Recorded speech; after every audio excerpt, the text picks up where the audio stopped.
श्री कृष्ण कहते हैं, हमेशा इन 9 बातों को याद रखना, यही जीवन का सच्चा ज्ञान है।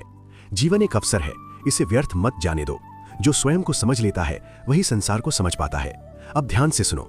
नंबर 1 सुनो, अपने जीवन का लक्ष्य तय करो। बिना लक्ष्य के मेहनत भी भटक जाती है। याद रखना, लक्ष्य ही सफलता का पहला कदम है। नंबर 2, समय की कद्र करो। समय किसी के लिए रुकता नहीं। याद रखना, बीता हुआ समय वापस नहीं आता। नंबर 3, कर्म करते रहो, बहाने मत बनाओ। मेहनत करने वाला कभी खाली नहीं जाता। याद रखना, कर्म ही भाग्य बनाता है। नंबर 4, क्रोध और अहंकार को छोड़ दो, ये इंसान को अंदर से कमजोर कर देते हैं।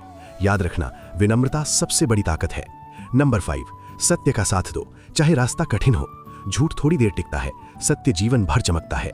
याद रखना, अंत में जीत सत्य की होती है। नंबर 6, अच्छी संगत। जैसे लोगों के साथ रहोगे वैसे ही बनोगे। याद रखना, संगत ही भविष्य बनाती है। नंबर 7, डर को अपने ऊपर हावी मत होने दो। विश्वास से बड़ी कोई शक्ति नहीं। याद रखना, विश्वास ही विजय का द्वार है। नंबर 8, अपने माता पिता और गुरु का सम्मान करो। उनका आशीर्वाद जीवन का कवच है। याद रखना, आशीर्वाद से बड़ी कोई दौलत नहीं। नंबर 9, हर दिन खुद को बेहतर बनाओ। छोटा सुधार भी बड़ी सफलता की शुरुआत है।